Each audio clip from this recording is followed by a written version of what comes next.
ഗോവിന്ദനാമസങ്കീർത്തനം. ഗോവിന്ദ ഗോവിന്ദ.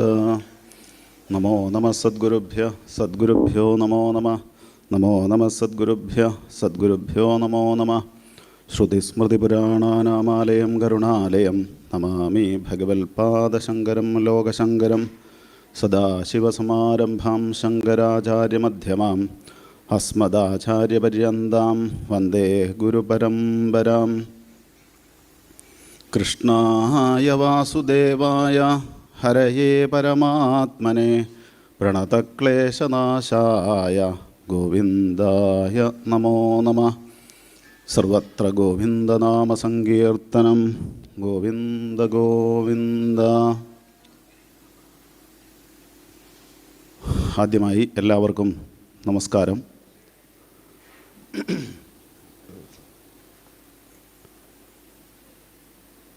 ഭഗവാന്റെ ഒരു നാമം ജപിച്ചിട്ട് നമുക്ക് തുടങ്ങാം. എല്ലാവരും ആ നാമജപത്തിൽ പങ്കെടുക്കുക. സർവത്ര ഗോവിന്ദനാമസങ്കീർത്തനം. അമ്പാടിക്കണ്ണനെ ആലിലക്കണ്ണനെ ഓടക്കുഴലൂതി ഓടിവാ. അമ്പാടിക്കണ്ണനെ ആലിലക്കണ്ണനെ ഓടക്കുഴലൂതി ഓടിവാ. പാലുതരാം വെണ്ണതരാം ഓമനക്കണ്ണ. പാലുതരാം വെണ്ണതരാം പാലുതരാം വെണ്ണതരാം ഓമനക്കണ്ണ. പാലുതരാം വെണ്ണതരാം ഓമനക്കണ്ണ. അവിലുമലർ ശർക്കരയും നേദിക്കാം ഞാൻ. അവിലുമലർ ശർക്കരയും നേദിക്കാം ഞാൻ. അമ്പാടിക്കണ്ണനെ ആലിലക്കണ്ണനെ ഓടക്കുഴലൂതി ഓടിവാ. അമ്പാടിക്കണ്ണനെ ഓടക്കുഴലൂതി ഓടിവാ. ഉണ്ണിയായി നടനമാടും കൺമണിക്കണ്ണ. ഉണ്ണിയായി നടനമാടും കൺമണിക്കണ്ണ. ഉണ്ണിയായി നടനമാടും കൺമണിക്കണ്ണ. ഉണ്ണിയായി നടനമാടും കൺമണിക്കണ്ണ. ഉണ്ണികൾക്കാശ്രയമാം സുന്ദരക്കണ്ണ. ഉണ്ണികൾക്കാശ്രയമാം സുന്ദരക്കണ്ണ. അമ്പാടിക്കണ്ണനെ ആലിലക്കണ്ണനെ ഓടക്കുഴലൂതി ഓടിവാ. അമ്പാടി ആലിലക്കണ്ണനെ ഓടക്കുഴലൂതി. കാളിന്തി പുളിനത്തിൽ ആടിയ കണ്ണ. കാളിന്തി പുളിനത്തിൽ കാളിന്തി പുളിനത്തിൽ ആടിയ കണ്ണ. കാളിന്തി പുളിനത്തിൽ ആടിയ കണ്ണ. കാളിയ നർത്തനനാം നന്ദന കണ്ണ. കാളിയ നർത്തനനാം നന്ദന കണ്ണ. അമ്പാടിക്കണ്ണനെ ആലിലക്കണ്ണനെ ഓടക്കുഴലൂതി ഓടിവാ. അമ്പാടിക്കണ്ണനെ ഓടക്കുഴലൂതി ഓടിവാ. ഗോപീലോല മോഹനക്കണ്ണ. ഗോപീലോല മോഹനക്കണ്ണ. ഗോപീലോല മോഹനക്കണ്ണ.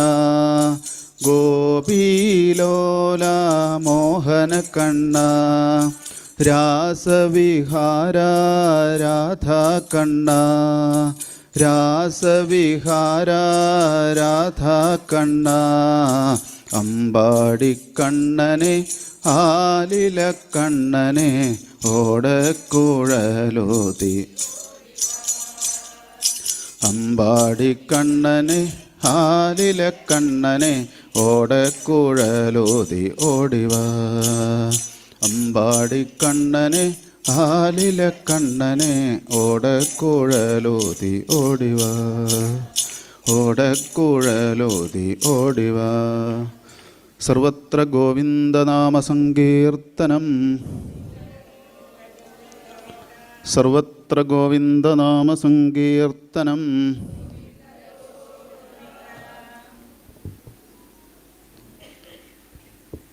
ഏതായാലും ഈയൊരു മള്ളിയൂർ മഹാത്മാവിൻ്റെ ചൈതന്യവത്തായ ഈയൊരു അന്തരീക്ഷത്തിൽ, ഈയൊരു പീഠത്തിൽ വന്ന് വീണ്ടും ഇരിക്കാൻ വേണ്ടി സാധിച്ചതിൽ വളരെ സന്തോഷം. നമ്മളെല്ലാവരും യഥാർത്ഥത്തിൽ സുകൃതികളാണ്. കാരണം ജന്മാന്തരേ ഭവേത് പുണ്യം തഥാ ഭാഗവതം ലഭേൽ.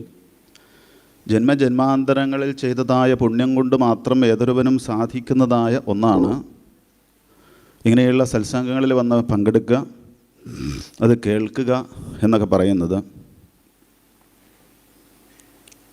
കാരണം യഥാർത്ഥത്തിൽ 7-ാം ദിവസം തക്ഷകൻ്റെ കടിയേറ്റ് മരിക്കാനിടവരും എന്ന ശാപം കിട്ടി. ആർക്ക്? പരീക്ഷിത്ത് മഹാരാജാവിന്. മരിക്കുന്നതിൽ പേടിയില്ല, പക്ഷേ മരിക്കുന്നതിന് മുമ്പ് എങ്ങനെയാണ് ഭഗവാനിലേക്ക് എത്തിച്ചേരുക എന്നാണ് പരീക്ഷിത്ത് മഹാരാജാവ് അന്വേഷിച്ചത്. മരണം എങ്ങനെയാണ് സുഖപ്രദമായിട്ട് നടത്താൻ വേണ്ടിയിട്ട് സാധിക്കുക എന്ന് 7 ദിവസങ്ങൾ കൊണ്ട് ഭഗവത് കഥകൾ കേട്ട് മരണഭയത്തെ പോലും ഇല്ലാതാക്കിയിട്ട് ഭഗവാനിലേക്ക് എത്തിച്ചേർന്നതായ പരീക്ഷിത്ത് മഹാരാജാവ് നമ്മുടെ മുന്നിൽ സാക്ഷിയായിട്ട്, പരീക്ഷിൽ യത് സാക്ഷി, സാക്ഷിയായിട്ട് നമ്മുടെ മുന്നിൽ നിലകൊള്ളുന്നു. അതേപോലെ നമുക്കും ഇതാ മരണഭയത്തെ ഇല്ലാതാക്കാൻ വേണ്ടിയിട്ട്, അല്ലേ, നമുക്കൊക്കെ മരണഭയമുണ്ട് അല്ലേ? പേടിയില്ലേ മരിക്കാൻ? ഉണ്ട്. അപ്പോൾ അങ്ങനെയുള്ള മരണഭയത്തെ പോലും ഇല്ലാതാക്കാൻ വേണ്ടിയിട്ട് സാധിക്കും. എന്തിന്? മരണം എങ്ങനെ സുഖപ്രദമാക്കാം, നമ്മളിപ്പോൾ ജീവിതം എങ്ങനെ സുഖപ്രദമാക്കാം, ആർട്ട് ഓഫ് ലിവിങ് ആണ്. എന്നാൽ മരണം, ആർട്ട് ഓഫ് ഡെത്ത് എങ്ങനെ നന്നായിട്ട് അവസാന നിമിഷം എങ്ങനെ നന്നാക്കി തീർക്കാം എന്നാണ് ഭാഗവതം നമുക്കൊക്കെ പറഞ്ഞു തരുന്നത്. ഭീഷ്മസ്തുതിയിൽ നമുക്ക് കാണാം, മഹാഭാരത യുദ്ധം കഴിഞ്ഞ് ഒടുവിൽ ചെങ്കോല്, കിരീടം, സിംഹാസനം ഒക്കെ നേടിയെടുത്തു. ആര്? ധർമ്മപുത്ര മഹാരാജാവ്. മനസ്സമാധാനമില്ല. നമുക്കത് തന്നെയാണ് ഇല്ലാത്തത്. ഏത്? മനസ്സമാധാനം. ഈ മനസ്സമാധാനം എവിടെ നിന്നാണ് കിട്ടുക എന്ന് അന്വേഷിച്ചുകൊണ്ടാണ് നമ്മൾ ഓരോരുത്തരും ജീവിതത്തിൽ ഓരോ ദിവസവും ഇങ്ങനെ തള്ളി നിൽക്കുന്നത്, അല്ലേ? മനസ്സമാധാനം എവിടെ നിന്നാണ് കിട്ടുക? അത് അന്വേഷിച്ചപ്പോഴാണ് ധർമ്മപുത്ര മഹാരാജാവിനെ ശ്രീകൃഷ്ണ ഭഗവാൻ ഭീഷ്മപിതാമഹൻ്റെ അടുത്തേക്കാണ് കൊണ്ടുപോയത്. ഭീഷ്മപിതാമഹൻ്റെ അവസ്ഥ എങ്ങനെയാണ്? ശരശയ്യയിൽ കിടക്കുന്നതായ അവസ്ഥ. ധർമ്മപുത്രയ്ക്ക് വലിയൊരു മഹാരാജ്യം നേടിയെടുത്തിട്ടും എന്തില്ല? മനസ്സിന് സമാധാനമില്ല. ശാരീരികമായിട്ട് യാതൊരു ബുദ്ധിമുട്ടുമില്ല, അല്ലേ? ശാരീരികമായിട്ട് ധർമ്മപുത്ര മഹാരാജാവിൻ്റെ യാതൊരു ബുദ്ധിമുട്ടുമില്ല. 50 കിലോ അരിയുടെ ചാക്ക് കെട്ടെടുത്തിട്ട് നടക്കാനും എന്ത് ചെയ്യാനും ശാരീരികമായിട്ട് യാതൊരു ബുദ്ധിമുട്ടും ഇല്ലാത്തതായ ധർമ്മപുത്ര മഹാരാജാവിനുള്ള ബുദ്ധിമുട്ട് എന്താണ്? മാനസികമായിട്ട് ഇത്ര വലിയ സ്ഥാനമാനം കിട്ടിയിട്ടും മനസ്സിന് സമാധാനമില്ല. ഇല്ലെങ്കിൽ പിന്നെ എന്താ കാര്യം? അങ്ങനെയുള്ള ധർമ്മപുത്ര മഹാരാജാവിനെയാണ് മനസ്സമാധാനം ഉണ്ടാക്കിയെടുക്കാൻ വേണ്ടിയിട്ട് എവിടത്തേക്ക് കൊണ്ടുപോകുന്നത്? ശരശയ്യയിൽ കിടക്കുന്നതായ ഭീഷ്മപിതാമഹൻ്റെ അടുത്തേക്ക്. ഭീഷ്മപിതാമഹനെയാ, അല്ലേ, ഇനി യുദ്ധം ചെയ്യാൻ വേണ്ടിയിട്ട് സാധിക്കില്ല എന്നുള്ള രൂപത്തിൽ ശരശയ്യയിൽ കിടക്കുകയാണ്.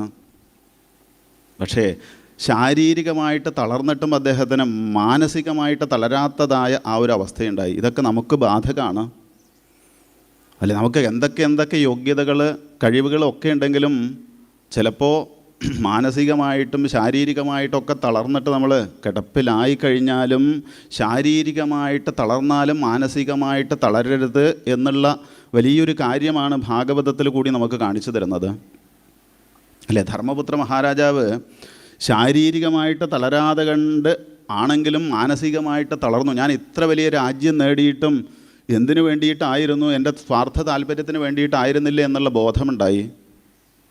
അങ്ങനെയുള്ള ധർമ്മപുത്ര മഹാരാജാവിനെയാണ് മാനസികമായ മനസ്സമാധാനം ഉണ്ടാക്കിയെടുക്കാൻ വേണ്ടിയിട്ട് ശാരീരികമായിട്ട് തളർന്നിട്ടും മാനസികമായിട്ട് തളരാത്തതായ ഭീഷ്മ പിതാമഹൻ്റെ അടുത്തേക്ക് കൊണ്ടുപോകുന്നത്. നമുക്കും ജീവിതത്തിൽ മനസ്സമാധാനം ഇല്ല എന്നുണ്ടെങ്കിൽ എന്താ അതിന് കാരണം? പ്രഥമസ്കന്ധത്തിൽ കാണാം നമുക്ക് വസുദേവ നാരദ സംവാദ രൂപത്തിൽ, വ്യാസനാരദ സംവാദത്തിൽ വ്യാസഭഗവാൻ വേദങ്ങളെ 4ആയിട്ട് വിഭജിച്ചു. ഒടുവിൽ അത് സാധാരണക്കാർക്ക് മനസ്സിലാക്കിയെടുക്കാൻ വേണ്ടിയിട്ട് 5ാമത്തെ വേദം എന്നറിയപ്പെടുന്നതായ മഹാഭാരതത്തെ നിർമ്മിച്ചു. എന്നിട്ടും അദ്ദേഹത്തിന് മനസ്സമാധാനമില്ല. അങ്ങനെയുള്ള ആ മനസ്സമാധാനം ഇല്ലാത്തതായ വേദവ്യാസ മഹർഷിക്ക് ശ്രീനാരദ മഹർഷി എന്താ പറഞ്ഞു കൊടുക്കുന്നത്? ന തഥാ വാസുദേവസ്യ മഹിമാഹ്യനുവർണ്ണിത. വേദവ്യാസ മഹർഷിയെ അങ്ങ് ഭഗവാനെ പറ്റിയിട്ട് നന്നായിട്ട് വർണ്ണിക്കാത്തത് കൊണ്ടാണ് അങ്ങേക്ക് മനസ്സമാധാനം ഇല്ലാത്തത്. ഓരോ ഭാഗങ്ങളിലും നമുക്ക് കാണാം. അപ്പോൾ നമുക്കും മനസ്സമാധാനം ജീവിതത്തിൽ ഇല്ല എന്നുണ്ടെങ്കിൽ എന്താ അതിന് കാരണം? ഭഗവാനെ ചിന്തിക്കാത്തത് കൊണ്ട്, ഭഗവാനെ മനസ്സിൽ കാണാൻ പറ്റാത്തത് കൊണ്ട്, ഭഗവാനെ ആശ്രയിക്കാത്തത് കൊണ്ടാണ് നമുക്കും മനസ്സമാധാനം ഇല്ല എന്നുണ്ടെങ്കിൽ അതിന് കാരണം. ഏതായാലും അന്തേ നാരായണ സ്മൃതി. ജീവിതത്തിൽ എന്താ വേണ്ടത്? അവസാന കാലത്ത് നാരായണ സ്മരണയാണ് വേണ്ടത്. അവസാന കാലം ഏതൊന്നാണോ യം വാപി സ്മരന്മർത്യ ത്യജത്യന്തേ കളേവരം തം തമേവേദി കൗന്ദേയ സദാ തദ്ഭാവഭാവിത എന്ന് ഭഗവാൻ ഭഗവത്ഗീതയിൽ പറഞ്ഞിട്ടുണ്ട്. എന്താ അതിൻ്റെ അർത്ഥം? അവസാന കാലത്ത് ഏതൊരു ഭാവത്തെയാണോ നമുക്ക് സ്മരിക്കാൻ വേണ്ടിയിട്ട്, ഓർമ്മിക്കാൻ വേണ്ടിയിട്ട് സാധിക്കുന്നത്, അതായിട്ട് തീരും അടുത്ത ജന്മം. അപ്പം അതുകൊണ്ട് പ്രത്യേകിച്ച് ഈ കലിയുഗത്തിൽ നമ്മൾ ശ്രദ്ധിക്കണം. എന്താ കാരണം? നമുക്കിപ്പോൾ മുമ്പൊക്കെ കുട്ടികൾ ഒക്കെ എവിടെയാണ്? വീട്ടിനകത്ത്, പട്ടികൾ പുറത്താണ്.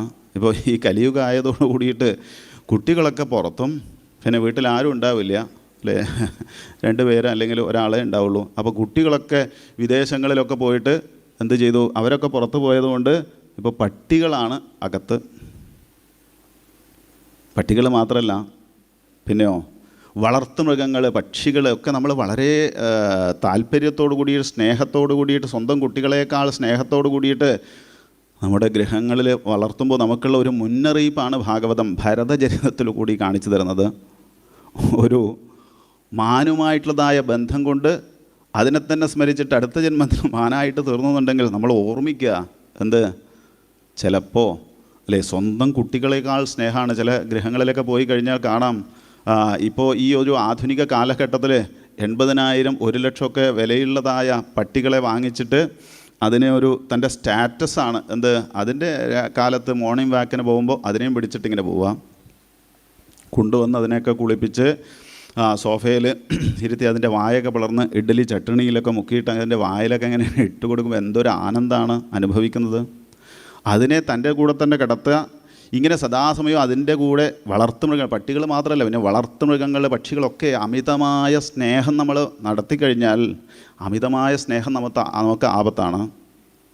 അമിതമായിട്ട് സ്നേഹിച്ച് കഴിഞ്ഞാൽ ചിലപ്പോൾ അവസാന കാലത്ത് ഇങ്ങനെ വളർന്ന് കിടക്കുമ്പോൾ അയ്യോ ഇതിനാരും ഇല്ലല്ലോ എന്ന് വിചാരിച്ചിട്ട് അതിനെ സ്മരിക്കാൻ വേണ്ടിയിട്ട് സാധിച്ചു എന്നുണ്ടെങ്കിൽ അടുത്ത ജന്മം ചിലപ്പോൾ അതായിട്ട് തീരും. അങ്ങനെയുള്ള അപകടം നമുക്ക് സംഭവിക്കരുത് എന്നുള്ള ഒരു മുന്നറിയിപ്പാണ് ഭാഗവതത്തിൽ നമുക്ക് കാണാൻ വേണ്ടിയിട്ട് സാധിക്കുക. അതുകൊണ്ടാണ് പറയുന്നത് അന്തേ നാരായണ സ്മൃതി എന്ന് പറയുന്നത്. അപ്പോൾ എപ്പോഴാണ് അന്ത്യകാലം? അവസാന കാലത്ത് മലർന്ന് കിടക്കുമ്പോൾ നാരായണ ഒന്ന് സ്മരിച്ചാൽ മതിയോ? എപ്പോഴാണ് അന്ത്യകാലം അറിയോ നമുക്ക്? ഡേറ്റ് ഓഫ് ബർത്ത് നമുക്കുണ്ട്, ഡേറ്റ് ഓഫ് ഡെത്ത്, മരണസമയം നമുക്കറിയോ? ഇല്ല. അപ്പോൾ എപ്പോഴാണ് മരിക്കുന്നത് എന്ന് കൃത്യമായിട്ട് അറിയാൻ പറ്റാത്തതായ നമ്മൾ എന്ത് വേണം? അവസാനം നാരായണ എന്ന് സ്മരിക്കണം എന്നുണ്ടെങ്കിൽ എപ്പോഴാണെന്നറിയില്ല. ഇനിയിപ്പോൾ ഇന്ന് വൈകിട്ട് 6:10 മരിക്കുക, അല്ല നാളെ കാലത്ത് 8:40 മരിക്കുക, കൃത്യമായിട്ട് അറിയില്ല. നമുക്ക് അറിയാത്തത് കൊണ്ടാണ് നമ്മളിങ്ങനെ ജീവിച്ച് പോകുന്നതും, അല്ലേ? ചിലപ്പോൾ 7 ദിവസം അല്ലെങ്കിൽ ഒരാഴ്ച മാത്രമേ നമുക്ക് ആയുസുള്ളൂ എന്ന് അറിഞ്ഞു കഴിഞ്ഞാൽ നമ്മളെന്ത് ചെയ്യും? ചിലപ്പോൾ അതിനു മുമ്പേ ചിലപ്പോൾ കുഴഞ്ഞു വീണ് മരിക്കും, അല്ലേ? അങ്ങനെ പല വാർത്തകളും കാണാം നമുക്ക്. അപ്പോൾ അതുകൊണ്ട് കൃത്യമായിട്ട് മരണം അറിയാത്തതായ നമ്മൾ അദ്യവാബ്ദശതാന്തേവ, ഇന്നാണോ ഇനി 50 വർഷം കഴിഞ്ഞിട്ടാണോ 100 വർഷം കഴിഞ്ഞിട്ടാണോ നമ്മൾ മരിക്കാമെന്ന് അറിയാത്തത് കൊണ്ട് എന്ത് ചെയ്യുക? സദാസമയവും ജീവിതത്തിൽ ഈശ്വര സ്മരണയോട് കൂടിയിട്ട്, നാരായണ സ്മരണയോടുകൂടി അങ്ങനെ കഴിഞ്ഞാൽ ചിലപ്പോൾ കുഴഞ്ഞു വീണിട്ടോ അല്ലെങ്കിൽ എങ്ങനെ മരിച്ചു കഴിഞ്ഞാലും ആ നാരായണനിലേക്ക് എത്തിച്ചേരാൻ വേണ്ടിയിട്ട് സാധിക്കും. ജന്മലാഭ പരപുംസാം അന്തേ നാരായണ സ്മൃതി.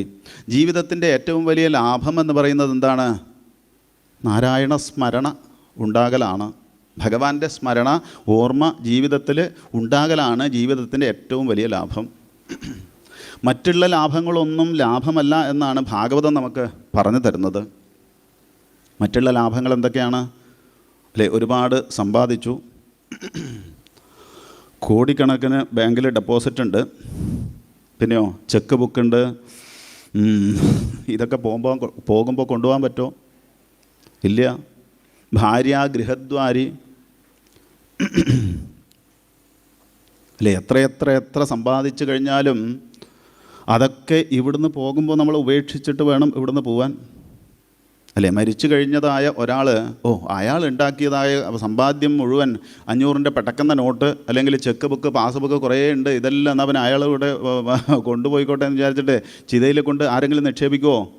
എന്തിനധികം പറയുന്നു, കുറേ കാലമായിട്ട് അച്ഛനമ്മമാർ കയ്യിൽ വളയം അല്ലെങ്കിൽ കയ്യിലൊരു മോതിരമൊക്കെ ഇട്ടിട്ടുണ്ടെങ്കിൽ മരിച്ചു കഴിഞ്ഞാൽ അതിപ്പോൾ എന്ത് ചെയ്യും എന്ന് വാശി പിടിക്കുന്ന മക്കളാണ്, അല്ലേ? അതിപ്പോൾ എങ്ങനെയാണ് അതിൻ്റെ കയ്യിൽ നിന്ന് ഊരിയെടുക്കാൻ വേണ്ടി ശ്രമിച്ചു പല മക്കൾ. ഒടുവിൽ കിട്ടുന്നില്ല എന്ന് കണ്ടപ്പോഴാണ് ഒരാൾ പറഞ്ഞു, എന്തിനാ ഇപ്പോൾ അധികം വിഷമിക്കുന്നത്, അതിൻ്റെ വിരൽ മുറിച്ചവർ ഏതായാലും ദഹിപ്പിക്കല്ലേ, വിരൽ അല്ലേ മുറിച്ച് ആ മോതിരെടുക്കുന്ന അത്രയ്ക്കധികം സ്നേഹമുള്ള മക്കളാണ് ഈ കലിയുഗത്തിൽ കാണാൻ വേണ്ടിയിട്ട് സാധിക്കുക. അപ്പോൾ ആർക്കും സ്നേഹമില്ല. എത്ര സമ്പാദിച്ചു കഴിഞ്ഞാലും അതൊക്കെ ധനാനി ഭൂമോ, ഈ ഭൂമിയിൽ ഉപേക്ഷിച്ചിട്ട് വേണം ഇവിടുന്ന് പോകാൻ. പശവശ്ച ഗോഷ്ഠ, അനേകമനേകം കന്നുകാലി സമ്പത്ത്, മറ്റുള്ള അനേകം സമ്പത്തുകൾ ഈ ഭൂമിയിൽ നമ്മൾ സമ്പാദിച്ചിട്ടുണ്ട്, അതൊക്കെ ഇവിടുന്ന് പോകുമ്പോൾ കൊണ്ടുപോകാൻ വേണ്ടിയിട്ട് സാധിക്കില്ലേ? അതൊക്കെ ഇവിടെ ഉപേക്ഷിച്ചിട്ട് വേണം പോകാൻ. പിന്നെ ഏറ്റവും കൂടുതൽ സ്നേഹം നമ്മളോടുള്ളത് ഭാര്യയ്ക്കാണെന്നൊക്കെയാണ് അറിയില്ല. അപ്പോൾ അങ്ങനെയുള്ള ഭാര്യയെ ഏതായാലും ഞാൻ പോവുകയാണ്, നീയും കൂടി വന്നോളൂ എന്ന് പറഞ്ഞിട്ട് ഭാര്യയും കൂട്ടിയിട്ട് പോകാൻ പറ്റുമോ ഇവിടുന്ന്? അല്ലെങ്കിൽ ഭർത്താവിനെ കൂട്ടിയിട്ട് പോകാൻ പറ്റുമോ? ഇല്ല. അങ്ങനെയുള്ള ഏറ്റവും കൂടുതൽ സ്നേഹിക്കുന്ന ഭാര്യ പോലും ഗൃഹദ്വാരി, ആ ഗൃഹത്തിൻ്റെ വാതിലിൻ്റെ ആ മറവിൽ അവിടെ വന്നിട്ട് സാരി തലപ്പെടുത്തിട്ട് ഈ കണ്ണിൻ്റെ ഇവിടെ കൊണ്ടുവന്നിട്ട് ഇങ്ങനെ സ്പർശിച്ചിട്ട് ഇങ്ങനെ കണ്ണുനീരൊഴുക്കിയിട്ട് തലേ ദിവസം ഒന്നിച്ച് കിടന്നുറങ്ങിയ ആൾക്കാരാണ്. എന്നിട്ടോ പിറ്റേ ദിവസം കാലത്ത് എഴുന്നേറ്റ് വേഗം പോയി, മനുഷ്യ മണി 7 കഴിഞ്ഞു എഴുന്നേൽക്കുന്നില്ല എന്ന് പറഞ്ഞിട്ട് ഉരുട്ടി വിളിച്ചു. ഇയാൾ അറിയുന്നില്ല. അപ്പോഴാണ് ഒരു ഭാഗത്തേക്ക് മറിക്കുമ്പോൾ അങ്ങോട്ട് ചിരിയുന്നുണ്ട്, മറ്റേ ഭാഗത്തേക്ക് അങ്ങോട്ട് ചിരിയുന്നുണ്ട്. മൂക്കത്ത് വിരൽ വെച്ചപ്പോൾ നോക്കിയപ്പോഴാണ് മനസ്സിലായി ഇതിൻ്റെ ശ്വാസം പോയി. അത്രയും സമയം അല്ലെങ്കിൽ അത്രയും കാലം സ്നേഹിച്ചതായ അയാളെ പിന്നെ അതിൻ്റെ ശവശരീരം കാണുമ്പോൾ തസ്മിൻ ബിഭ്യതി കായ, പിന്നെ പേടിയാണ്, നമുക്ക് അടുത്തിരിക്കാൻ പറ്റുന്നില്ല. അങ്ങനെയുള്ള ഭാര്യ പോലും ആ ഗൃഹത്തിൻ്റെ പുറത്തേക്ക് കൂടെ പോകാൻ വേണ്ടിയിട്ട്, കൂട്ടിക്കൊണ്ടുപോകാൻ വേണ്ടിയിട്ട് സാധിക്കില്ല, വരില്ല നമ്മുടെ കൂടെ. പിന്നെ നമ്മൾ ഏറ്റവും കൂടുതൽ സ്നേഹിക്കുന്നതായ നാട്ടുകാരെ, ബന്ധുക്കൾ, ഇവർ വരുമോ നമ്മുടെ കൂടെ? ഇല്ല. അവരൊക്കെ ഈ ജനാഹ ശ്മശാന, ആ ശ്മശാനത്തിൽ വന്നിട്ട് അവിടെ വന്നിട്ട് ഇത്രയൊക്കെ ഉള്ളൂ അല്ലേ, കഴിഞ്ഞ ആഴ്ചയാണ് ഞാൻ കണ്ടത്, ഇന്നലെയും കൂടി എന്നോട് സംസാരിച്ചിരുന്നു, മനുഷ്യൻ്റെ കാര്യം ഇത്രയൊക്കെ ഉള്ളൂ എന്ന് പറഞ്ഞിട്ട് അവരവിടെ നിന്ന് പിരിഞ്ഞു പോകുന്ന കാഴ്ചയാണ് കാണുക. എന്നാൽ നമ്മൾ ഈ ഏറ്റവും കൂടുതൽ സ്നേഹിക്കുന്നതായ ശരീരം ഇവിടുന്ന് കൊണ്ടുപോകാൻ വേണ്ടിയിട്ട് സാധിക്കുമോ? കൃത്യമായിട്ട് ടൈം ടേബിൾ വെച്ചിട്ട് ഭക്ഷണം കഴിച്ച് ഓട്സ് കാച്ചിയത് അല്ലെങ്കിൽ മറ്റുള്ള ഇതൊക്കെ ടൈം ടേബിൾ വെച്ച് ഇതൊക്കെ ഇങ്ങനെ കഴിച്ച് പലതരത്തിലുള്ളതായ കുഴമ്പുകളൊക്കെ ശരീരത്തിൽ അങ്ങനെ തടവി ശരീരത്തെ പുഷ്ടിപ്പെടുത്തിയതായ ഈ ശരീരം പോലും ഇവിടുന്ന് കൊണ്ടുപോകാൻ വേണ്ടിയിട്ട് സാധിക്കില്ല. ദേഹ ചിതായാം, ആ ചിതയിൽ വെച്ച് ദഹിപ്പിക്കണം. പിന്നെ എന്തിനു വേണ്ടിയിട്ടാണ് നമ്മളിങ്ങനെ കഷ്ടപ്പെടുന്നത്? പിന്നെ സഹാനുഗോ ഗച്ഛതി, പിന്നെ എന്താ ഇവിടുന്ന് നമുക്ക് കൊണ്ടുപോകാൻ വേണ്ടിയിട്ട് സാധിക്കുക? കർമ്മ ഏകഹ, നമ്മൾ ചെയ്തതായ ആ കർമ്മത്തിൻ്റെ ഫലം അത് പാപമാണെങ്കിലും പുണ്യമാണെങ്കിലും അത് മാത്രമേ ഇവിടുന്ന് കൊണ്ടുപോകാൻ വേണ്ടിയിട്ട് സാധിക്കുള്ളൂ എന്ന് മനസ്സിലാക്കുക. അതുകൊണ്ട് എന്ത് ചെയ്യുക? അന്തേ നാരായണ സ്മൃതി. ജീവിതത്തിലെ ഏറ്റവും വലിയ നമ്മൾ നേടിയെടുക്കേണ്ടത് ഭഗവത് സ്മരണയാണ്. അതാണ് ജീവിതത്തിൽ നേടിയെടുക്കേണ്ടത്. മുമ്പൊക്കെ നാരായണനെ സ്മരിക്കാൻ വേണ്ടിയിട്ട്, ഭഗവാനെ അന്ത്യകാലത്തെങ്കിലും സ്മരിക്കാൻ വേണ്ടിയിട്ട് ഒരുപാട് ഉപായങ്ങൾ നമ്മുടെ ചുറ്റുപാടുകളിലുണ്ടായിരുന്നു അല്ലേ? അവസാന കാലമായി കഴിഞ്ഞാൽ സഹസ്രനാമം, വിഷ്ണു സഹസ്രനാമം അടുത്ത് പോയി ഇരുന്നിട്ട് കിടപ്പിലായ ആൾക്കാരുടെ അല്ലേ, പഴയ അമ്മമാർക്കൊക്കെ അറിയാം, ചുറ്റും പോയി ഇരുന്നിട്ട് ഇങ്ങനെ വിശ്വം വിഷ്ണു വഷത്കാരോ എന്നൊക്കെ പറഞ്ഞിട്ട് ഇങ്ങനെ ചൊല്ലി കേൾപ്പിക്കും ഈ കിടപ്പിലായ ആൾക്കാരെ, ശ്വാസം പോകാൻ വേണ്ടിയിട്ട് കാത്തു നിൽക്കാൻ, മരിക്കാൻ വേണ്ടിയിട്ട് തയ്യാറായിട്ടിരിക്കുന്ന ആൾക്കാരെ. പിന്നെയോ കുറച്ചുകൂടി കഴിഞ്ഞു കഴിഞ്ഞാൽ പലതരത്തിലുള്ളതായ ദാനങ്ങൾ, ജലദാനം, വിളക്ക് ദാനം, ദീപദാനം എന്നൊക്കെ പറഞ്ഞിട്ട് 5 തിരിയിട്ട് നെയ്യൊക്കെ ഒഴിച്ച് അതങ്ങനെ ദാനം ചെയ്യുക, ജലം ഒഴിച്ചിട്ട് ജലദാനം, കിണ്ടിയിലൊക്കെ, അങ്ങനെ പലതരത്തിലുള്ളതായ ദാനധർമാദികൾ ചെയ്യിപ്പിക്കും. എന്തിനും നല്ല ഒരു വഴി നന്നായിട്ട് തീരാൻ വേണ്ടിയിട്ട്. പിന്നെ കുറച്ചുകൂടി കഴിഞ്ഞ് കഴിഞ്ഞാൽ എന്ത് ചെയ്യും? ഒരു തുളസിയില പറിച്ച്, ഏതായാലും കാറ്റ് പോകാനായി എന്ന് കണ്ടു കഴിഞ്ഞാൽ തുളസിയില പറിച്ച് കയ്യിൽ വെച്ചിട്ട് അതിൽ കുറച്ച് വെള്ളം ഒഴിച്ചിട്ട് തുളസി തീർത്ഥം സേവിപ്പിക്കും. എന്തായി? ഏതായാലും തീരാറായി എന്ന് പറയും. ഇന്നാണെങ്കിൽ അങ്ങനെ എന്തെങ്കിലും സാഹചര്യം നമുക്കുണ്ടോ? ഒരു സാഹചര്യവും ഇല്ല. എന്തെങ്കിലും ഒരു അസുഖം വന്നു എന്ന് തോന്നിക്കഴിഞ്ഞാൽ മക്കൾ സ്നേഹം കൊണ്ട് നേരെ ഇവിടത്തെ കൊണ്ടും ആശുപത്രിയിൽ കൊണ്ടുപോകും. അവിടെ എത്തിക്കഴിഞ്ഞാൽ പിന്നെ അവർ അതിൻ്റെ അകത്തേക്ക് കയറ്റി കഴിഞ്ഞാൽ പിന്നെ ഒരൊറ്റൊരാളെ കാണിക്കില്ല പുറത്തേക്ക്. ഒടുവിൽ അവസാനം ഇതിൻ്റെ കാറ്റ് പോയി കഴിഞ്ഞാലാണ് ഇനി എല്ലാവരും കയറി കണ്ടോളൂ പറയും. അങ്ങനെയുള്ള അതിൻ്റെ അകത്തേക്ക് കയറിയിട്ട് ഒരു സഹസ്രനാമം ജപിച്ച് കേൾപ്പിക്കാൻ പറ്റുമോ? ഇല്ല. പിന്നെ ഒരു തുളസി തീർത്ഥം സേവിക്കാൻ, ഒരു ദാനം ധർമാദികൾ ചെയ്യാൻ പറ്റുമോ? ഇല്ല. അതുകൊണ്ടാണ് ഈ ശരീരത്തിന് കഴിവുള്ള സമയത്ത് നമ്മളെന്ത് ചെയ്യുക? ഇതൊക്കെ ചെയ്ത് ഭഗവത് സ്മരണ ഉണ്ടാക്കിയെടുത്ത് ആ നാക്കിനെ നാമം ജപിപ്പിച്ച് അങ്ങനെ നാമസ്മരണ ഉണ്ടാക്കി ജീവിതത്തിലുടനീളം അങ്ങനെ പോയി കഴിഞ്ഞാൽ ഒടുവിൽ അന്തേ ഏത് പടുകുഴിയിലായാലും ഏതിൻ്റെ അകത്ത് പെട്ട് കഴിഞ്ഞാലും അവിടുന്ന് ആ നാരായണനെ സ്മരിച്ചുകൊണ്ട് നമുക്ക് ഭഗവാനിലേക്ക് എത്തിച്ചേരാൻ വേണ്ടിയിട്ട് സാധിക്കും. അതിനുള്ള അനേകം ഉപായങ്ങൾ, മാർഗങ്ങളും ഒക്കെയാണ് നമുക്ക് ഭാഗവതത്തിൽ കൂടിയിട്ട് കാണിച്ചു തരുന്നത്. വിപദ് വിസ്മരണം അല്ലേ? വിപദോ നൈവ വിപദഃ, സമ്പദോ നൈവ സമ്പദഃ. ഈ ജീവിതത്തിലെ ഏറ്റവും വലിയ ആപത്ത് എന്ന് പറഞ്ഞാൽ ഇന്ന് കാണുന്നതായ ആപത്തുക്കളൊന്നും ആപത്തല്ല. ഇന്ന് കാണുന്ന സമ്പത്തുക്കളൊന്നും സമ്പത്തല്ല. പിന്നെയോ എന്താണ് ഏറ്റവും വലിയതായ ആപത്ത്? വിപദ് വിസ്മരണം വിഷ്ണോഹോ, ഭഗവാന്റെ സ്മരണ ഇല്ലാതിരിക്കലാണ് ജീവിതത്തിലെ ഏറ്റവും വലിയ ആപത്ത്. ഏറ്റവും വലിയ സമ്പത്ത് എന്ന് പറഞ്ഞാലോ സമ്പത്ത് നാരായണ സ്മൃതി. ഏറ്റവും വലിയ സമ്പത്ത് എന്ന് പറഞ്ഞാൽ അത് നാരായണ സ്മരണയാണ്. അത് ഉണ്ടാക്കിയെടുക്കാൻ വേണ്ടിയിട്ട് നമുക്ക് സാധിക്കട്ടെ. അത് ഉണ്ടാക്കിയെടുക്കാൻ വേണ്ടിയിട്ടാണ്, അതിലേക്ക് എത്തിച്ചേരാൻ വേണ്ടിയിട്ടാണ് അനേകം കഥകളിൽ കൂടിയിട്ട്, കഥകളിൽ അന്തർഗതമായിരിക്കുന്ന തത്വങ്ങളിൽ കൂടിയിട്ട് നമുക്ക് ഭഗവാനിലേക്ക് എത്തിച്ചേരാനുള്ള അനേകം വഴികളാണ് ഭാഗവതത്തിൽ കാണാൻ വേണ്ടിയിട്ട് സാധിക്കുക. ഭിക്ഷുഗീതത്തിൽ കാണാം, ദാനം സ്വധർമ്മോ നിയമോ യമശ്ച ശ്രുതം ച കർമാണി ച സദ്വ്രതാനി സർവേ മനോനിഗ്രഹലക്ഷണാന്താഹ പരോഹി യോഗോ മനസസമാധി. അല്ലേ? ദാനധർമാദികൾ ചെയ്യുക, അതുപോലെ പലതരത്തിലുള്ളതായ വ്രതങ്ങൾ ചെയ്യുക, അനേകം സൽക്കർമ്മങ്ങൾ ചെയ്ത് ഇതൊക്കെ ചെയ്യുന്നത് എന്തിനു വേണ്ടിയിട്ടാണ്? സർവേ മനോനിഗ്രഹലക്ഷണാന്താഹ, നമ്മുടെ മനസ്സിനെ ഭഗവാനിലേക്ക് ഉറപ്പിക്കാൻ വേണ്ടിയിട്ടാണ്. ഇതൊക്കെ ഭഗവാനിലേക്ക് നമ്മുടെ മനസ്സിനെ എത്തിച്ചേർക്കാനുള്ളതായ അനേകം ഉപായങ്ങളാണ്, അനേകം മാർഗങ്ങളാണ്. ഏത് മാർഗത്തിൽ കൂടി പോയാലും, ഏത് വഴികളിൽ കൂടി പോയി കഴിഞ്ഞാലും ഒടുവിൽ നമ്മുടെ മനസ്സ് ഭഗവാനിലേക്ക് എത്തിച്ചേർക്കുക എന്നുള്ളതാണ്. ആ പരമമായ ലക്ഷ്യത്തിലേക്ക് എത്തിച്ചേരാനുള്ള ഓരോ മാർഗങ്ങളാണ്. ഇപ്പോൾ ഒരു പയറ് ചെടി, അത് നട്ട് കഴിഞ്ഞാൽ അതങ്ങനെ വളർന്ന് കുറേ വലുതാകുമ്പോൾ നമ്മൾ എന്ത് ചെയ്യും? ചെറിയ കമ്പുകളൊക്കെ അങ്ങനെ അതിന് ചുറ്റും നാട്ടിയിട്ട് അതിന് കെട്ടൊക്കെ വെച്ച് കൊടുത്ത് അത് താഴേക്ക് വീഴാതെ കണ്ട് അങ്ങനെ കെട്ടി ഇവിടെ ഒരു പന്തലൊക്കെ ഇട്ടിട്ട് അതിൻ്റെ മുകളിലേക്ക് പടർത്താൻ വേണ്ടിയിട്ട് ഉപയോഗിക്കും. പടർന്നു കഴിഞ്ഞാൽ പിന്നെ ഇതൊന്നും ഇല്ലെങ്കിലും അത് രക്ഷപ്പെട്ടുള്ളൂ. അതേപോലെ നമ്മുടെ മനസ്സിനെ ഭഗവാനിലേക്ക് എത്തിച്ചേർക്കാനുള്ള അനേകമനേകം ഉപായങ്ങൾ, മാർഗങ്ങളാണ് ഈ ഭാഗവതത്തിൽ അനേകം കഥകളിൽ കൂടിയിട്ട് നമുക്ക് കാണിച്ചു തരുന്നത്. അപ്പോൾ ഈ കഥകളിൽ മാത്രം നമ്മൾ ആകൃഷ്ടരായിട്ട് തീരരുത്. അതിൻ്റെ അപ്പുറത്തുള്ളതായ താത്വികമായ വശങ്ങളിലേക്ക് നമ്മുടെ മനസ്സിനെ എത്തിച്ചേർത്തിട്ട്, അല്ലേ, കഥകൾ വിട്ടാലും കുഴപ്പമില്ല, അവിടത്തേക്ക് എത്തിച്ചേരാനുള്ള മാർഗമാണ്, ഉപായമാണ് എന്ത്? കഥകൾ. അപ്പോൾ ചില ആൾക്കാർക്ക് സംശയം ഉണ്ടാവും, കുചേലൻ്റെ ഭാര്യയുടെ പേരെന്താണ്, കുചേലൻ്റെ അച്ഛൻ്റെ പേരെന്താണ്, അല്ലേ? 2 ദിവസം മുമ്പ് ഒരാൾ ചോദിക്കുന്നത് കേട്ടു, കുചേലൻ്റെ ഭാര്യയുടെ പേരെന്താണ്?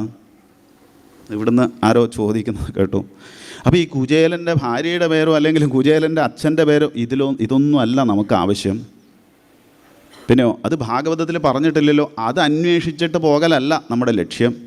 പിന്നെയോ നമ്മുടെ മനസ്സ് ഭഗവാനിലേക്ക് എത്തിച്ചേർക്കാൻ വേണ്ടിയിട്ട് അനേകമനേകം ലൗകികമായ വിഷയങ്ങളുമായിട്ട് വ്യാപരിക്കുന്നതായ നമ്മുടെ മനസ്സ് ആ വിഷയങ്ങളിൽ നിന്ന് മാറ്റിയിട്ട് ഭഗവാനിലേക്ക് എത്തിച്ചേർക്കാനുള്ള അനേകമനേകം മാർഗങ്ങളാണ്, അല്ലെ? കഥകൾ വിട്ടാലും കുഴപ്പമില്ല, ആ ലക്ഷ്യത്തിലേക്ക് എത്തിച്ചേരാനുള്ള മാർഗം.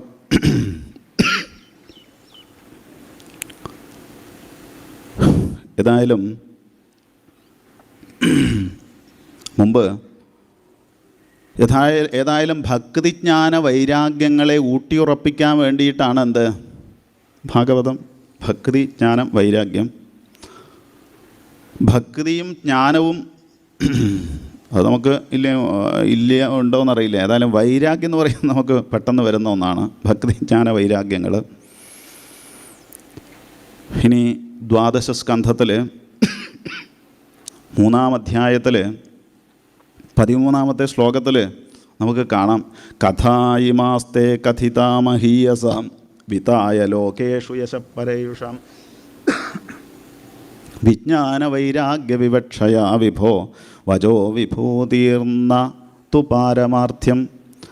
പരീക്ഷിത്ത് മഹാരാജാവിനോട് ശ്രീശുക ബ്രഹ്മർഷിയുടെ കുറേ ഉപദേശമൊക്കെ കഴിഞ്ഞിട്ട് അവസാനം പറയാണ്, പരീക്ഷിത്ത് മഹാരാജാവേ, കഥായിമാസ്തേ കഥിതാമഹീയസാം വിതായ ലോകേഷു യശപ്പരേയുഷാം. ഈ പറഞ്ഞതായ കാര്യങ്ങളൊക്കെ നിനക്ക് വിജ്ഞാന വൈരാഗ്യം, വിജ്ഞാനം അറിവുണ്ടാകാനും വൈരാഗ്യം ഏതിൽ നിന്ന്? ഈ ലൗകികമായ ജീവിതത്തിൽ നിന്ന് വൈരാഗ്യം ഉണ്ടാകാനും വേണ്ടിയിട്ട് ഉപദേശിച്ചതാണ്. വജോ വിഭൂതീഹി വിഭൂതീർന്ന. വിഭൂതികൾ ഭഗവത് കഥകൾ മാത്രമല്ല, പിന്നെയോ തു പാരമാർത്ഥ്യം. അല്ല, ഇതിനെ വലിയ വലിയ മഹാത്മാക്കളൊക്കെ വിപരീതമായിട്ട് വ്യാഖ്യാനിക്കുന്നത് കേട്ടിട്ടുണ്ട്. അത് വലിയ സങ്കടമാണ്. കാരണം ഭഗവാന്റെ കഥകൾ മാത്രമല്ല, പിന്നെയോ ഇത് പരമാർത്ഥമായിട്ടുള്ളതാണ് എന്നാണ് ഈ ന എന്നുള്ള പ്രത്യയം സംസ്കൃതത്തിൽ അപ്പുറത്തേക്കും കൊണ്ടുപോകാൻ വേണ്ടിയിട്ട് സാധിക്കും, ഇപ്പുറത്തേക്കും കൊണ്ടുപോകാൻ വേണ്ടിയിട്ട് സാധിക്കും. അപ്പോൾ അങ്ങനെ ആയിക്കഴിയുമ്പോൾ ഇതിൻ്റെ അർത്ഥം മാറും. വജോ വിഭൂതിഹി നതു പാരമാർത്ഥം, അങ്ങനെയും വ്യാഖ്യാനിക്കാം.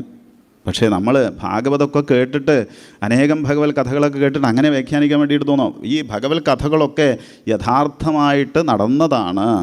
വജോ വിഭൂതീഹി വിഭൂതീർന്ന, വിഭൂതികൾ മാത്രമല്ല, പിന്നെയോ തു പാരമാർത്ഥി, ഇത് പരമാർത്ഥമായിട്ടുള്ളതാണ്. വൃന്ദാവനത്തിലൊക്കെ ഇന്നും ഈ കലിയുഗത്തിൽ പോയി കഴിഞ്ഞാൽ നമുക്ക് ഭഗവാന്റെ ഓരോ ലീലകളും നടന്നതായ സ്ഥലങ്ങൾ കണ്ടു കഴിഞ്ഞാൽ നമുക്ക് അനുഭവവേദ്യമാക്കിയിട്ട് തീർക്കാൻ വേണ്ടിയിട്ട് സാധിക്കും. ആദ്യം തന്നെ പറഞ്ഞു, സത്യം പരം ധീമഹി, സത്യമാണ് ഇതിൽ പറയുന്നതൊക്കെ.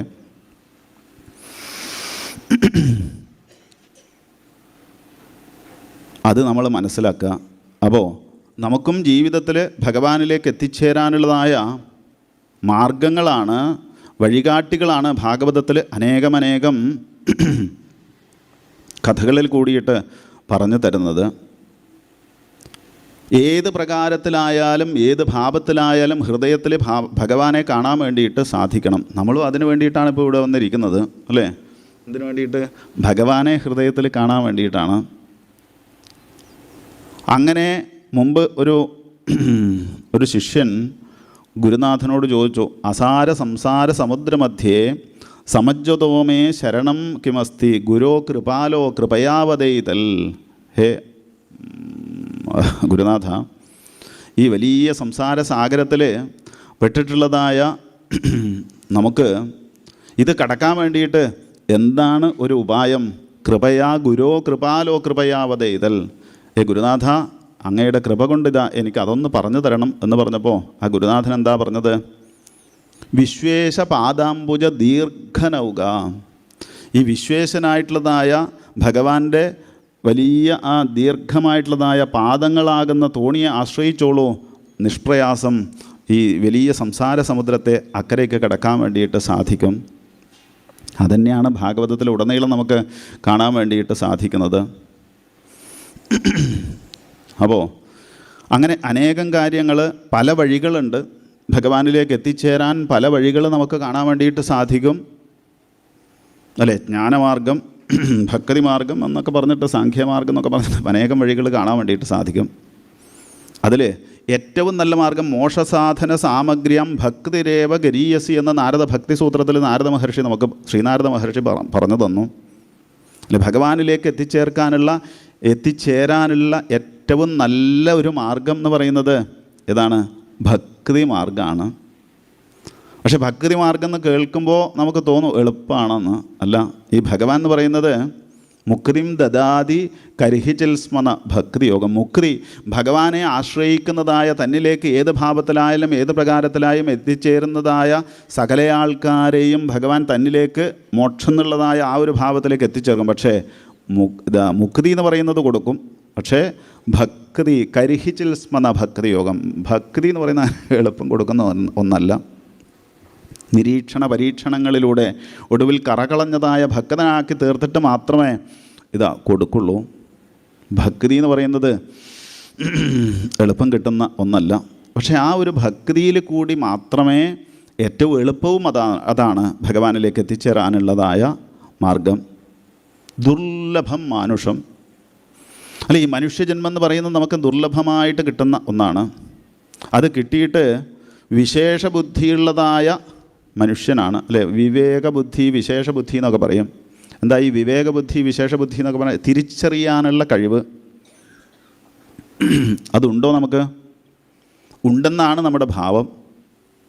ഇപ്പോൾ ദേശാടന കിളികൾ അതിൻ്റെ സമയമായി കഴിഞ്ഞാൽ അത് വിദേശങ്ങളിൽ നിന്ന് ഭാരതത്തിലേക്ക് എങ്ങനെയാണ് വരുന്നത്? ഗൂഗിൾ മാപ്പ് നോക്കിയിട്ട് സെർച്ച് ചെയ്തിട്ടാണോ വരുന്നത്? അല്ല, അവർക്കറിയാം ഈ ദിശയിൽ കൂടി പോയി കഴിഞ്ഞാൽ ഇന്ന സ്ഥലത്തേക്ക് എത്തിച്ചേരാൻ വേണ്ടിയിട്ട് സാധിക്കുന്നുള്ള അതിന് അറിയേണ്ടതായ ആ ഒരു തിരിച്ചറിവ് അവർക്ക് അറിയാം. ഇപ്പോൾ പൂച്ചകൾ, അതിന് വയറുവേദന വന്നു കഴിഞ്ഞാൽ പാരസെറ്റമോൾ അല്ലെങ്കിൽ മറ്റുള്ള ഗുളിക എടുത്തിട്ട് കഴിക്കാൻ പറ്റുമോ? അതിന് ഇല്ല, അത് കഴിക്കൊന്നുമില്ല. പിന്നെ നേരെ മുറ്റത്തേക്ക് ഇറങ്ങിയിട്ട് കുറച്ച് ചില പുല്ലുകളൊക്കെ പറിച്ച് തിന്നുന്ന കാണാം. അപ്പോൾ അതിന് വേണ്ടത് അതാണ് അല്ലേ? എന്താണോ ജീവിതത്തിൽ അതറിയാനുള്ള തിരിച്ചറിവ് അതിനുണ്ട്.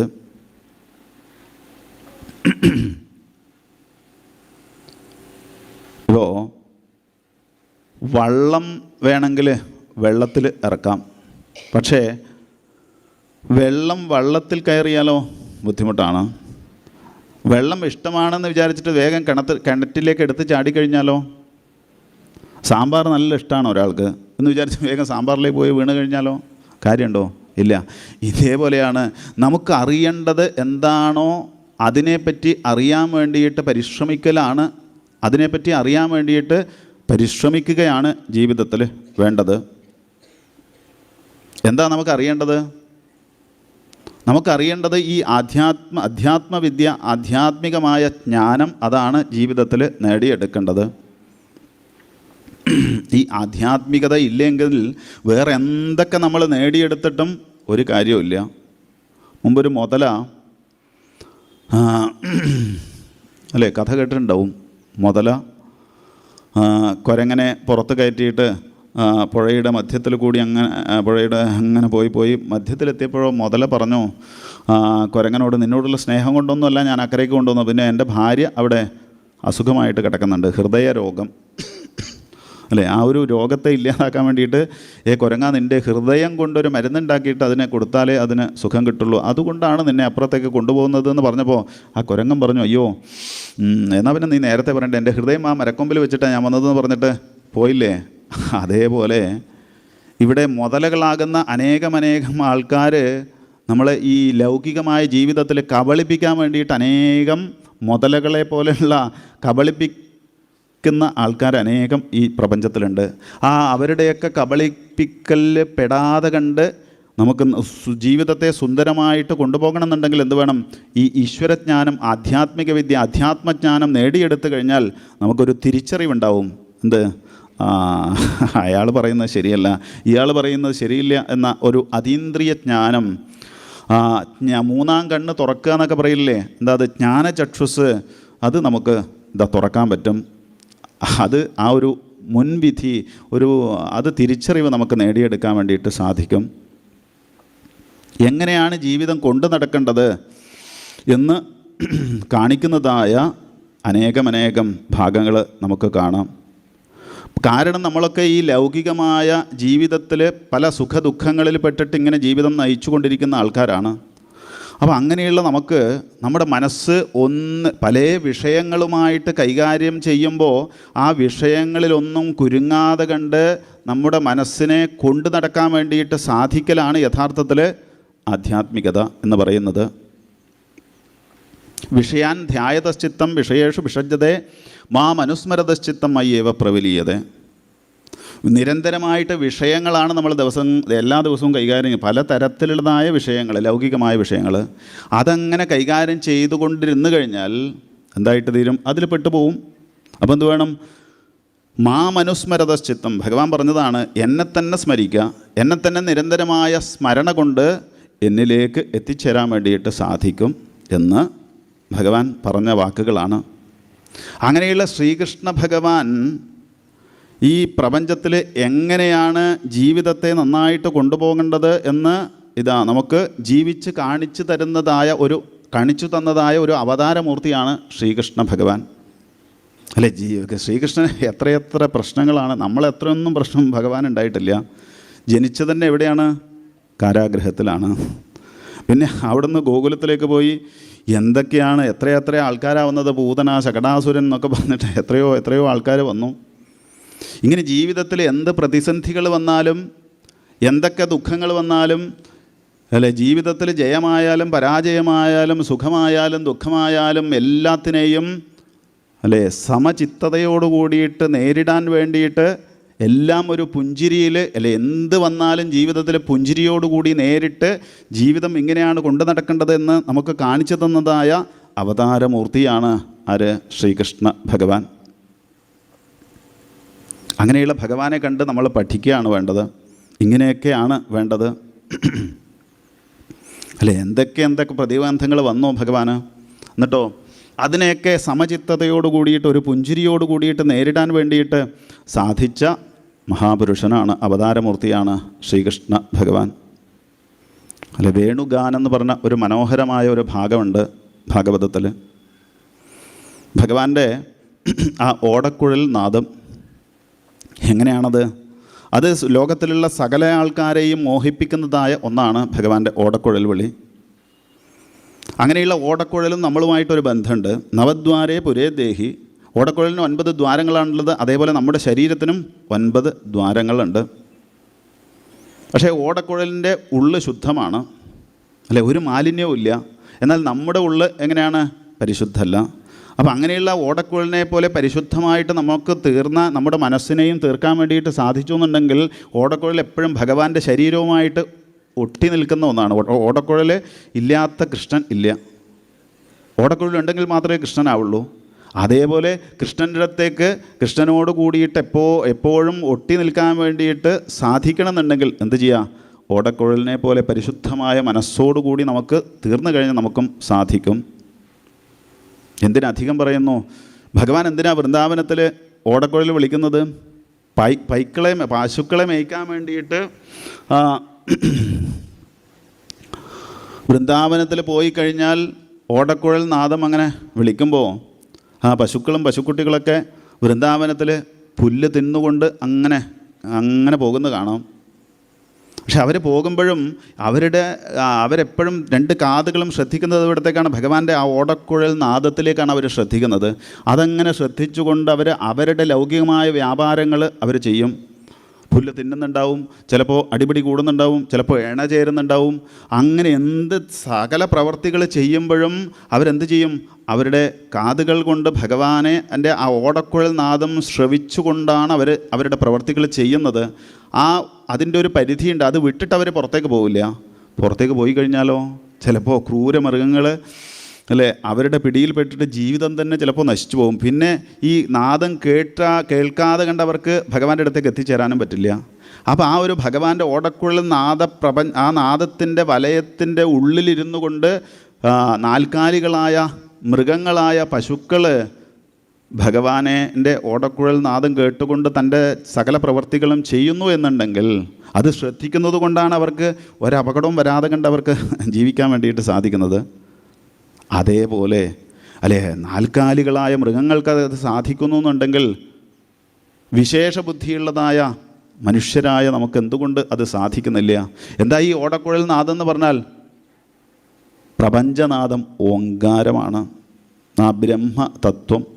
ആ ഒരു ഭഗവാനെ നമുക്കും ജീവിതത്തിൽ അങ്ങനെ സ്മരിച്ചു സദാസമയവും അല്ലേ. നമുക്കും പല ലൗകികമായ വ്യാപാരങ്ങളൊക്കെ ഉണ്ട്. ആ വ്യാപാരങ്ങളിലൊക്കെ ഏർപ്പെടുമ്പോഴും എന്ത് ചെയ്യുക? ഭഗവാനെ സ്മരിക്കുക. ഏതെങ്കിലും രൂപത്തിൽ, കീർത്തനങ്ങളുടെ രൂപത്തിലോ നാമജപത്തിൻ്റെ രൂപത്തിലോ ഏതെങ്കിലും രൂപത്തിൽ ആ ഒരു ഭഗവാനെ നിരന്തരമായ സ്മരണ കൊണ്ട് നമ്മുടെ ലൗകികമായ വ്യാപാരങ്ങൾ മുഴുവൻ ചെയ്തോളൂ. നമുക്കിതാ മറ്റുള്ള അനേകമനേകം വസ്തുക്കളുമായിട്ട് വ്യാപാരങ്ങളുമായിട്ട് ഒരു ഒട്ടലില്ലാതെ കണ്ട്, അതുമായിട്ട് ബന്ധമില്ലാതെ കണ്ട് അത് നന്നായിട്ട് ചെയ്ത് തീർക്കാൻ വേണ്ടിയിട്ട് സാധിക്കുകയും ചെയ്യും. പിന്നെയോ ഭഗവാനെ സ്മരണ കൊണ്ട് ഭഗവാനിലേക്ക് നമുക്ക് ജീവിതത്തിൽ ഒരു അപകടവും വരാതെ കണ്ട് നമുക്ക് ഭഗവാനിലേക്ക് എത്തിച്ചേരാനും വേണ്ടിയിട്ട് സാധിക്കും. നാൽക്കാലികളായ ആ പശുക്കൾക്കത് സാധിക്കുന്നു എന്നുണ്ടെങ്കിൽ അല്ലേ, വിശേഷ ബുദ്ധി ഉണ്ടെന്ന് പറയുകയാണ് നമ്മൾ. വിശേഷ ബുദ്ധി ജീവികളായ നമുക്ക് എന്തുകൊണ്ട് അത് നേടിയെടുക്കാൻ വേണ്ടിയിട്ട് സാധിക്കുന്നില്ല? അതുകൊണ്ട് ഭഗവത് സ്മരണയാണ് വേണ്ടത്. അന്തേ നാരായണ സ്മൃതി. ഒരു സുപ്രഭാതത്തിൽ നാമം ജപിക്കാൻ വേണ്ടിയിട്ട് അവസാന കാലത്ത് സാധിക്കില്ല. അതുകൊണ്ട് ജീവിതത്തിലുടനീളം നമ്മുടെ നാക്കിനെ അങ്ങനെ ജപിച്ച് ജപിച്ച് ജപിച്ച് ജപിച്ച് ജപിച്ച് അങ്ങനെ എന്ത് ചെയ്യുക? സിദ്ധി വരുത്തുക. ആ നാക്ക് ഇങ്ങനെ വഴങ്ങില്ല. നാമം ജപിക്കണം എന്ന് പറയാനും അല്ലേ, ജപിച്ചാൽ നല്ലതാണെന്ന് പറയാനും ഒക്കെ നമുക്ക് സാധിക്കും. പക്ഷെ അത് ജപിക്കുമ്പോഴേ അറിയുള്ളൂ അതിൻ്റെ ബുദ്ധിമുട്ട്. അപ്പോൾ അത് അങ്ങനെ നാക്ക് കൊണ്ട് ജപിച്ച് ആ നാക്കിനെ വഴങ്ങി അങ്ങനെ ജീവിതത്തിൽ ഉടനീളം അങ്ങനെ പോയി കഴിഞ്ഞാൽ ആ ഭഗവാനിലേക്ക് നാമസ്മരണയോട് കൂടിയിട്ട് നാമത്തിൻ്റെ അധിപതിയായിട്ടുള്ളതായ ഭഗവാനിലേക്ക് നമുക്കും എത്തിച്ചേരാൻ വേണ്ടിയിട്ട് സാധിക്കും. യാതൊരു സംശയവുമില്ല. അങ്ങനെയുള്ള ഭഗവാനിലേക്ക് എത്തിച്ചേരാനുള്ളതായ അനേകം മാർഗനിർദ്ദേശങ്ങളാണ് ഭാഗവതത്തിൽ കൂടിയിട്ട്. കാരണം അനേകം ആൾക്കാർ ഭഗവാനെ ഹൃദയത്തിൽ സ്മരിച്ചു കഴിഞ്ഞാൽ, ഏതെങ്കിലും ഭാവത്തിൽ സ്മരിച്ചു കഴിഞ്ഞാൽ ഭഗവാനിലേക്ക് ചേരാൻ വേണ്ടിയിട്ട് സാധിക്കും എന്ന് എന്താ ഇങ്ങനെ ഉറപ്പിച്ച് പറയാൻ വേണ്ടിയിട്ട്? കാരണം ഏകാദശത്തിൽ വസുദേവ നാരദ സംവാദ രൂപത്തിൽ വസുദേവരുടെ അനേകമനേകം സംശയങ്ങൾ ശ്രീനാരദ മഹർഷി ഒക്കെ തീർത്ത് അവസാനം പറഞ്ഞു, വസുദേവരെ, നിങ്ങളിനി നാമം ജപിച്ചില്ല എന്ന് വിചാരിച്ചിട്ട് ഖേദിക്കേണ്ട ആവശ്യമില്ല. കാരണം എന്താണ്? ഈ നാമത്തിൻ്റെ അധിപതികളായ രാമകൃഷ്ണന്മാർ യുവാം പുത്രഭാവേന അല്ലേ, നിങ്ങളുടെ സ്വന്തം മക്കളായിട്ട് നാമത്തിൻ്റെ അധിപതികളായിട്ടുള്ളതായി രാമകൃഷ്ണന്മാർ സ്വന്തം പുത്രന്മാരായിട്ട് ജനിച്ചിട്ട് അങ്ങനെയുള്ള ആ രാമകൃഷ്ണന്മാരെ പുത്രഭാവത്തിൽ ഇതാ ദിവസേനെ കാണാനും ആലിംഗന ആലാപൈഹി ദർശനം ചെയ്യാനും ഒന്ന് കെട്ടിപ്പിടിക്കാനും ഉമ്മ വെക്കാനും വെണ്ണ കൊടുക്കാനും കിടത്തി ഉറക്കാനും ഒക്കെ സാധിക്കുന്നു എന്നുണ്ടെങ്കിൽ യാതൊരു സംശയമില്ല, നിങ്ങൾക്ക് ഈ ജന്മത്തോടു കൂടിയിട്ട് ഭഗവാനിലേക്ക് എത്തിച്ചേരാൻ വേണ്ടിയിട്ട് സാധിക്കും എന്ന് പറഞ്ഞു കൊടുത്തു. എന്താ ഇത്ര ഉറപ്പിച്ച് പറയാൻ വേണ്ടിയിട്ട്? കാരണം ശ്രീനാരദ മഹർഷി വൈരേണയം നൃപതയ ശിശുപാലപൗണ്ഡ്രശാൽവാദയോ ഗതിവിലാസവിലോകനാദ്യൈ ധ്യായന്ത ആകൃതധിയ ശയനാസനാദോ തൽസാമ്യമാപുരനുരക്തധിയാം പുനഃ കിം. വൈരഭാവത്തിൽ എത്ര ആൾക്കാർ ശിശുപാലൻ, പൗണ്ഡ്രകൻ, രാവണൻ, കുംഭകർണൻ, ഹിരണ്യാക്ഷൻ, ഹിരണ്യകശിപു, പൂതന, അനേകം ആൾക്കാർ ഭഗവാനെ ഇല്ലാതാക്കണം എന്നുള്ളതായ മനോഭാവത്തോടു കൂടിയിട്ട് ഭഗവാനെ ആശ്രയിച്ചതായ സകല ആൾക്കാർക്കും ഭഗവാൻ മോക്ഷത്തെ തന്നിലേക്ക് എത്തിച്ചേർത്തു എന്നുണ്ടെങ്കിൽ ഉറപ്പിക്കാം വസുദേവരെ, നിങ്ങൾക്ക് ഈ ഭഗവാനെ, നാമത്തിൻ്റെ അധിപതികളായ ഈ ഒരു ഭഗവാനെ ഈ ഒരു ഭാവത്തിൽ ആശ്രയിക്കാൻ വേണ്ടിയിട്ട് സാധിച്ചു എന്നുണ്ടെങ്കിൽ നിങ്ങൾക്ക് നാമം ജപിച്ചില്ലല്ലോ എന്ന് വിചാരിച്ച് ഖേദിക്കേണ്ട. ഈ ഒരു ജന്മത്തോടു കൂടിയിട്ട് നിങ്ങൾക്ക് ഭഗവാനിലേക്ക് എത്തിച്ചേരാൻ വേണ്ടിയിട്ട് സാധിക്കുമെന്ന് ശ്രീനാരദ മഹർഷി പറഞ്ഞതുപോലെ നമുക്കും ഉറപ്പിക്കാം.